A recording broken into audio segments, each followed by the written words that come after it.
lidi, dneska jdem natáčet Doda. Prostě, teď. Prostě koupil si Pokémony, něco natáčel, takže já to jdu zapnout. Otevřeme další Pokémony a pokud chcete, aby jsem znova začal aktivně natáčet Pokémony, tak dejte na tohle video 1000 lajků. Každopádně už dneska si otevřeme nejdřív dva tyhle trainer boxy a potom se vrhneme tady na tuhle kde je dokonce karta, která stojí 20 000 korun. Karty, co nám můžou padnout, takže z těch trainer Boris má kartu, může mu padnout za 20 000 korun. To je hodně dobrý. Já mám třeba taky hodně karet, jsem sbírám. boxů z edice Journey Together, tak jsou tady tyhle. Jako nejlepší karta, co nám může padnout, tak je tahle. Tahle stojí $130, což je To je celkem hodně. skoro 3000 korun. A když se podíváme, tak jako by, hele, máme tady nějaké jako vzácné karty, které tady jsou. Je tady spoustu karet, které stojí třeba přes 500 a tak dále. Tak jsem zvědavý, co nám padne. Takže já se přiznám, že jsem Pokémony fakt mega dlouho neotvíral, jo. Každopádně začínáme tady s tím trainer boxem. Ani nevím, jestli si Hej, proč to odevírá klíčem? Taky nechápu. tu card trick, protože to je prostě takový speciální card trick, aby ta nejlepší karta byla na konci. No, hoši, tady tohle je trainer box. Hej, to je špíňák, jak říká Dodo. To je špíňák.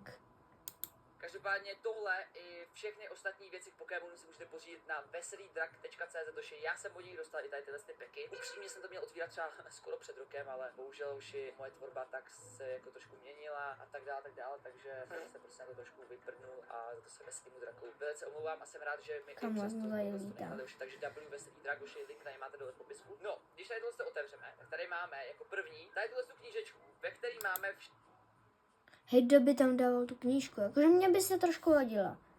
A jakože je to trošku zbytečný. všechny Pokémony, které tady jsou, ale to jakoby, hele, to je takový, je to dobrý, jako do sbírky, ale to není vůbec to hlavní, už že tady otevřu. Tak, tady máme balíčky, což je to, na co se my všichni nejvíc těšíme, oši. Je tady 9 balíčků, Jo. mají docela hezký arty, jako tak koukám, takový originální, to ty arty hodně změnily od posledních Pokémon, kámo, tady jsou arty, že tady jsou i Pokémon a i ten trenér. Ty, Hož, tak to jsem nevěděl, že tam bude mít převod tolik karet. No, jakože tolik balíčků. Jdem dál. takový jsem ještě nikdy neotvíral. Dál tady máme hrací žetony, hrací karty, jo, protože normálně s Pokémonama se hraje, jo. Nezbírají se jenom, ale hraje se s nimi. Já osobně jenom sbírám. Tady máme balíček s energiemi a tady máme i Jo, já je taky sbírám jenom. promo kartu. OK, tak to rozvolat nebudu, já vždycky tady tyhle promo balíčky si nechávám, aby to mělo větší hodnotu a aby nebyly poškozený. A pak tady máme tady tyhle slívy, obaly na kartu, takže když otevřu nějakou dobrou kartu, tak ji tady do tohohle můžu vlesknout. Zároveň, kdyby byla ta karta mega dobrá, tak mám tady ještě tady tyhle obaly, takže nejdřív dám do tohohle z toho měkkýho a pak ještě do tohohle z toho speciálního plastového, takže to mám na tohle videjko připravený. Jdeme si jako první otevřít tady ten balíček. Já ho ještě otevřu hodně špiňácky, jo, a to je tak. Kámo, já už jsem zapomněl, jak se otvírají Pokémoni, sakra, takhle můžu sbírat taky, ne? Sakra, mě se musím mít prsty, co? Kámo, já mám černý prsty! Do rozsáhlých bitev bezplatné Kámo. online akční hry Taky nesnášíte War reklamy. Thunder se zapojí také pěchota. Urputné bitvy mezi pozemní. Ty kurňa, petard jsem sbíral tady na zemi. A teď jsem si byl umýt ještě ruce, protože jsem zjistil, že jsem odpaloval. Hej, proč má černý prsty? On odpaloval petardy. Proč si neumyl prsty?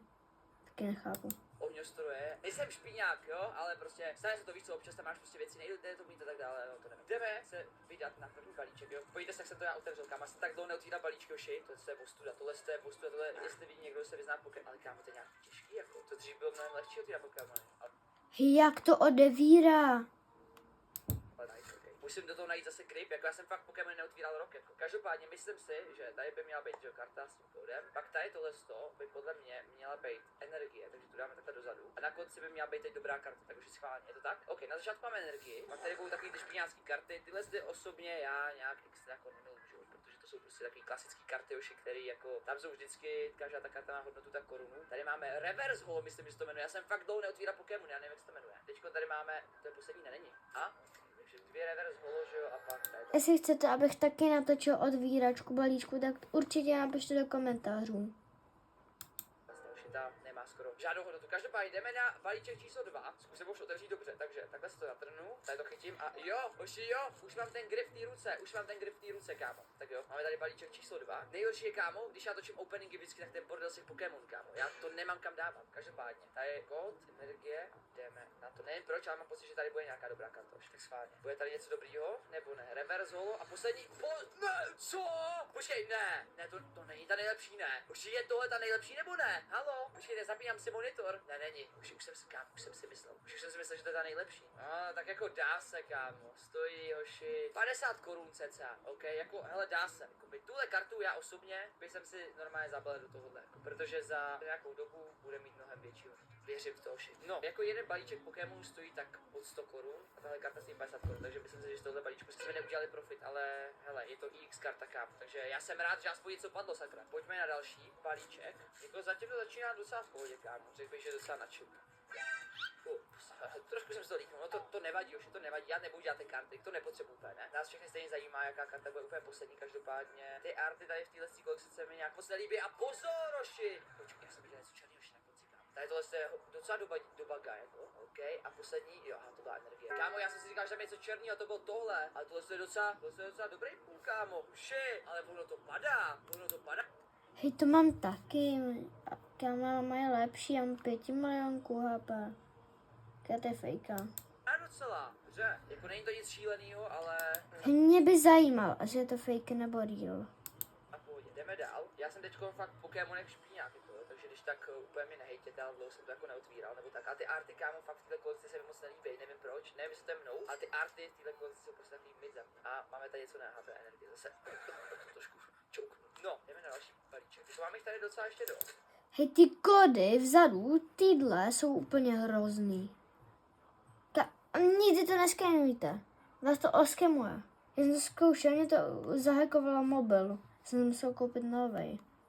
Ale jako tahle série mě extrémně nějak jako nezaujala. Fakt se těším na tu prismatiku, že tam hlavně můžou padnout fakt jako banger karty. A už mi přijde, že tady ten kód je jakoby větší ta karta než na mé Pokémon. Asi to tak je, co? Že to má trošku jinou velikost, to tam úplně cítil. No, každopádně, jdeme dootvírat tady ten balíček, hoši. Co tam bude tam něco dobrýho? Butterfree a poslední karta.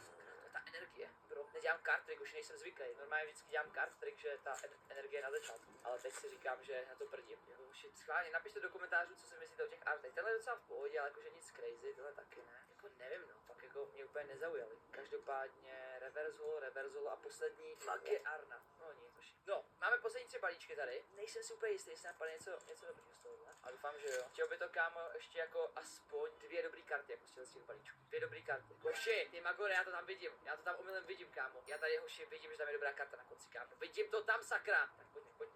Bude tady něco dobrýho? Že bude, 100%, hoši. Po tomhle 100% něco dobrýho. A máme tam? Dobře, OK, hoši, Není to dobrý, já to mám taky. To mám tak 5krát. nice. Jakože nevím, jak moc dobrá tahle karta je upřímně, protože fakt jako v Pokémonech nejsem teď moc zajetej, ale to kolekce moc jako neznám. Každopádně jako hele nice. Myslím si, že tohle Pokémon jako reálně nemám žádnou jeho nějakou lepší kartu. Každopádně, tohle je docela do Bagisa a my pokračujeme dále. On se tam vzal tu dobrou, nebo ne, tohle je energie, že jo? Už jsem si myslel, že jsem se to pokazil. Kam? Nevím, proč tady cítím zase něco dobrého. Mi přišlo, že jsem tam viděl zase něco černýho, kámo. Já si to vždycky líknu trošku. Tak co?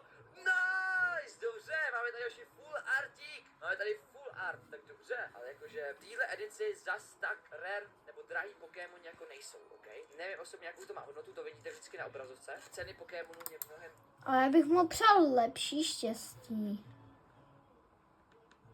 Víc budou zajímat u té další edice, co dneska budeme otvírat, a to je ta prismatika. Tam ty arty jsou zároveň fakt jako hezký. Počkej, líknu jsem si to zase. Mně zase přišlo, že tam je něco dobrýho. Nevím proč, zase něco černýho jsem tam viděl, kámo. A nic černýho tam je. Bohužel, tak jo, hele, tady máme otevřený karty z prvního trainer boxu. Teď tady máme druhý trainer box. Otevřeme ho klíčem, protože tady nemám žádný jiný equipment, čím to otevřít. To bude zase bordel, kámo, s Pokémon. Hej, a proč já s klíčema?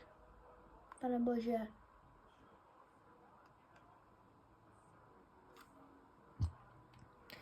Tak tohle bylo pro dnešní video